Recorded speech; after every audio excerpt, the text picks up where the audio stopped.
오늘은 지난 2월 2일 눈이 내려 녹지 않은 지양산 데크길을 걸으며 유재일 씨의 글을 읽어보려 합니다. 유재일 씨는 좌파 진영에서 활동하다 지금은 우파로 전향했다고 합니다. 저는 막연하게 좌파 세계는 이렇겠구나 하고 생각하던 차에 이해찬의 망인을 계기로 좌파의 세계를 가장 잘 설명한 것을 보고 단 몇 명이 보더라도 우파는 좌파의 속성을 알아야 한다는 생각에 영상을 찍어 보았습니다. 우파의 대부분은 좌파의 단면만 보았지 유재일 씨의 말처럼 자세히 설명을 들어본 적이 많지 않을 것입니다. 좌파의 속성이나 사고를 알아야 이에 대한 전략이나 대책을 세워 우파들이 더 이상 당하지 않을 것입니다. 지금부터 유재일 씨의 글입니다. 우파에 대한 내용 일부는 제외했습니다.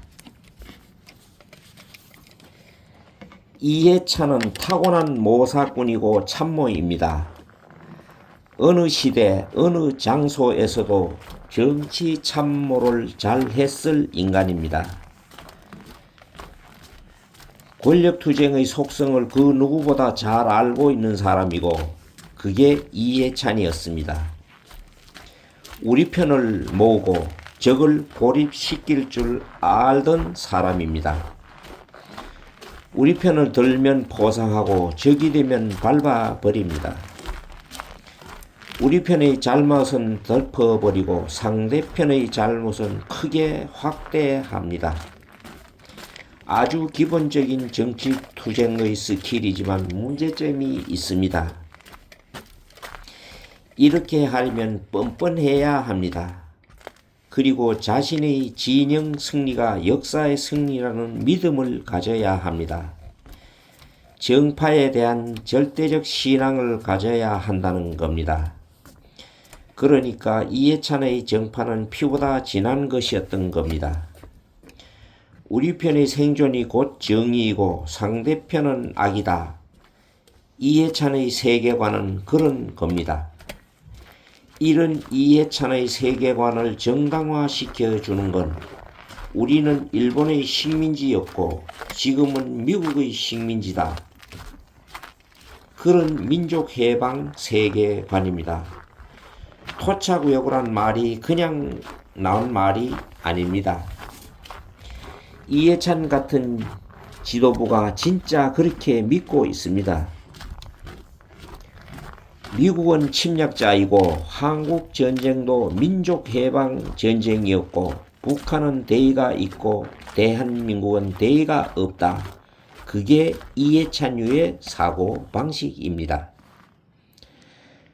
그들은 대한민국 국민들은 항상 속아서 보수 진영을 찍고 진실은 은폐되어 있다고 믿습니다. 산업화와 대한민국의 발달은 박정희와 전두환이 없었어도 이루어졌을 거란 대전제를 가지고 그런 독재가 없었다면 지금 대한민국의 문제도 없었을 거라 그렇게 주장합니다. 대한민국의 모든 문제는 일본과 미국의 식민잔재이고 그들이 앞잡이였던 친일 부역자 독재 세력 때문이라 생각합니다. 그게 이해찬유의 세계관입니다. 맨 처음엔 서울대 나온 사람이 왜 저래? 에이 설마 했었는데 아니었습니다. 서울대가 이 사상의 본산이었습니다. 유시민이 활동했다는 농법학계나 그 외의 대학문화연구회니 사회과학연구회니 뭐 그런 지하서클들이 대학 때 골방에서 세미나 하면서 학생들에게 그런 사상을 주입시키고 그 서울대생들이 이 사상을 전국에 퍼뜨린 겁니다. 이해찬유의 진짜 문제점은 자신들을 서울대 안에 서울대, 다시 말해 자신들이 서울대 일반 학우들을 이끄는 깨어있는 리더라고 생각했다는 겁니다. 실제로 학우들은 그들을 영웅시했고 그렇게 그들은 선민의식을 강화해 갑니다. 평생을 반미 성향을 간직하고 중국과 친화적이며 대한민국의 정통성을 부정하고 북한의 독립투사들이 세운 나라라는 환타지에서 벗어나지 못하다 이해찬은 간 겁니다. 이성의 마비와 자아의 비대해짐은 공존했던 겁니다. 시대의 변화를 감지하고 생각을 바꾸는 사람들이 저들에게는 가장 큰 적이었습니다. 안병직이 그랬고 이영훈이 그랬습니다. 사료와 통계를 보며 운동권의 허구적 신화에서 깨어나는 과거의 동료들을 린치하는 게 그들의 일이었습니다. 린치의 중심에 이해찬과 유시민이 있었습니다.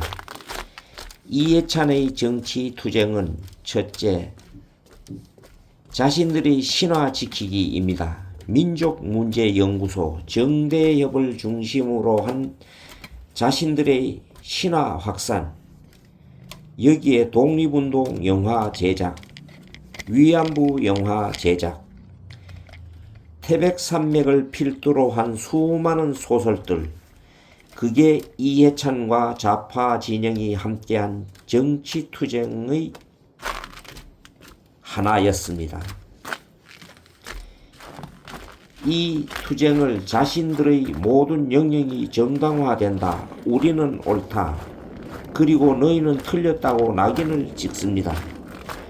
친일 사학자, 극우, 일본, 미국, 재벌의 영혼을 판 자들, 이해찬은 이런 역사의 인식이 드러난 가장 최근의 사태가 일본의 화이트리스트 삭제 사건 때 노 재팬 운동할 때입니다. 보수 세력은 과거 친일 세력에 뿌리를 두고 있다. 이렇게 주장하거나 일본 정부의 대변인 같은 행동을 하고 있다고 이해찬은 그렇게 주장을 했었습니다. 도둑이 매를 드는 격입니다. 일본의 수출 규제 당시 한국 정부를 비난하는 보수 진영을 향해 가차없는 언사를 쏟아내며 역사의식이 결여된 반국가적 행위라고 비난합니다. 위의 말들이 오래된 게 아닙니다. 그의 권력이 정점이었던 2019년에서 2020년 민주당 당대표 시절에 저런 세계관을 말했던 겁니다. 반일 종족주의가 출간되었을 당시 독립운동의 가치를 부정하고 가해자의 논리를 대변하는 학설이라 이해찬은 코멘트를 하였습니다. 이해찬은 운동권 서적을 판매하던 책방주인 시절부터 역사 바로 세우기를 모토로 자신들의 세계관을 전파하는 활동을 했던 것입니다. 책방 사장을 할 때나 20년 집권론, 더 나아가 50년 집권론을 얘기할 때도 이해찬은 그게 역사의 회복이고 역사 바로 세우기라고 이야기합니다. 이해찬의 정치투쟁 최종 목적은 역사의 전복이며 그것은 체제의 전환을 의미합니다. 체제 전환을 시도하는 이해찬 체제의 수호자를 공격합니다. 언론, 검찰, 재벌, 국정원 등이 체제의 보루라 파악한 그는 언론을 공격하고 이 기관들을 공격하고 장악하려 합니다. 이해찬의 친위대는 언론노조라는 방대한 배후 조직과 협업을 합니다. 그들은 방통위, 언론중재위, 각종 언론사 이사회를 장악하려 시도하고 이 사회를 장악할 수 없는 구조에서는 노조 편성권을 장악하려 노력합니다. KBS, MBC, EBS를 장악하기 위한 이사회 혈투가 정권 초에 항상 발생하고 그 조직을 진두지휘하는 헤드쿼터가 이해찬이었습니다. 윤석열 정권이 들어서고 이 구조를 이해하고 있는 우파 사람이 없었습니다. 이해찬이 사라져도 좌파의 언론 장악 프로그램은 잘 돌아갈 겁니다. 이해찬에게 이 언론의 장에서 완패하고 있는 게 보수입니다. 이해찬의 체제 전환 장기 집권론이 향하는 둘째 공격 대상은 바로 검찰입니다. 검찰을 개혁하겠다고 나선 플레이어는 조국이 상징성을 가지고 있고 스피커인 최 땡땡이 여러 곳에 출연해서 검찰 악마화를 합니다. 국회에는 민주당 법사위 의원과 외곽 조직의 민변과 우리법 연구회가 있습니다. 좌파의 진지전을 잘 보면 업무 분담이 확실합니다. 바람잡이들, 조직 장악을 하러 들어간 사람들, 그렇게 업무 분담이 되어 있습니다. 그들은 주요 거점을 공격합니다. 상임위, 지검장, 법원장 등을 장악합니다. 인사권과 징계권을 틀어쥐고 권력을 정말 권력같이 행사할 줄 아는 게 이해찬과 그 똘마니들입니다. 이해찬은 그 자체로 좌파의 시스템입니다. 일단 지금까지 정리하면 이해찬은 진영 논리를 공고히 하기 위해 역사의 투쟁을 제1투쟁으로 하고 세계관을 정립 후 역사 전복, 체제 전환의 목표를 진영 모두가 공유하게 만든 다음에 언론 수사권을 장악하고 검찰을 해체하고 국정원을 해체하는 수순으로 정치 투쟁을 해왔던 겁니다. 그리고 그 다음이 바로 재벌입니다. 이 재벌의 공격의 선봉에 참여연대가 있습니다. 삼성 에버랜드 전환사채 사건이 알파요 오메가였던 이 재벌 공격은 재벌 상속의 약한 고리를 찾아 공격합니다. 그 결과 재벌들은 박원순, 장하성에게 정말 많은 걸 퍼주게 됩니다.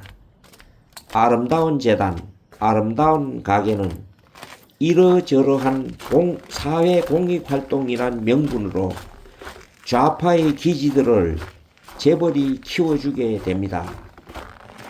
그러고도 결국 이재용은 감옥을 갔습니다.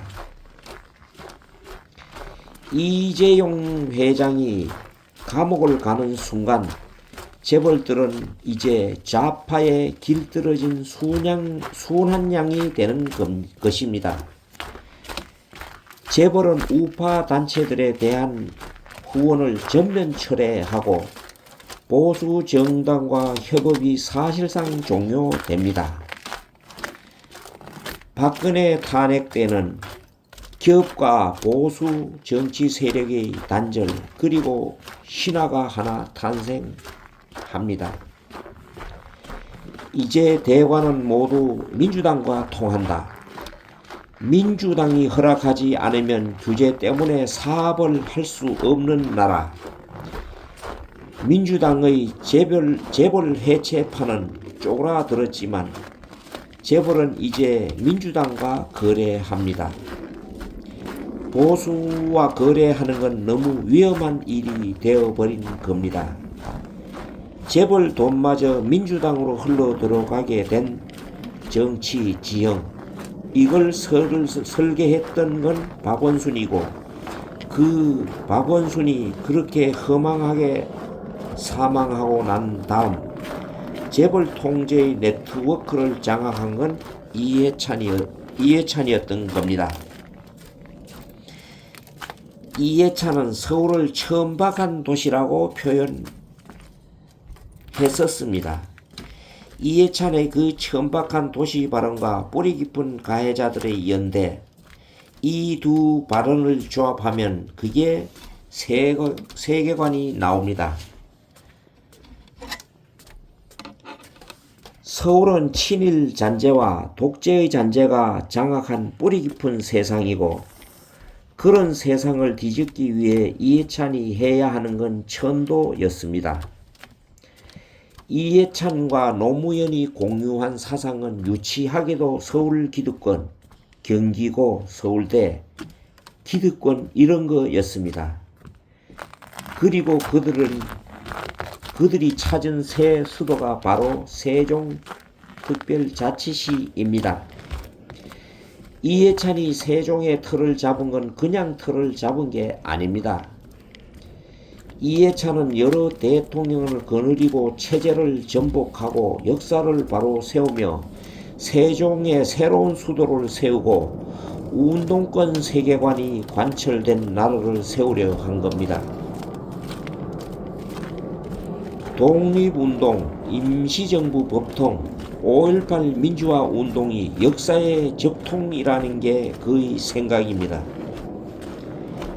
제가 5.18을 7공화국 헌법에 넣는 걸 찬성하는 정치인들을 보고 아이고 나이브한 인간들, 상황 파악이 안 되네 하는 이유가 그런 겁니다. 보수 진영 정치인들은 상대가 어떤 투쟁을 하고 있고 자신들이 뭘 디펜스 해야 하는지 모르고 있는 겁니다. 낙성대 경제연구소의 역사투쟁이 극우라 보수 정치인들마저 그렇게 내면화되어 있는데, 그런 보수 정치인들은 성찰을 좀 할 필요가 있다고 봅니다.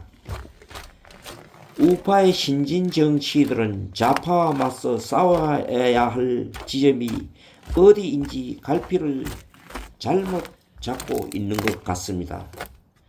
이제 우리는 죽은 이해찬의 유산과 싸워야 하고 그 유산을 토벌해야 합니다. 그러기 위해선 우파가 아주 근본적인 부분부터 리벌딩 되어야 할 겁니다.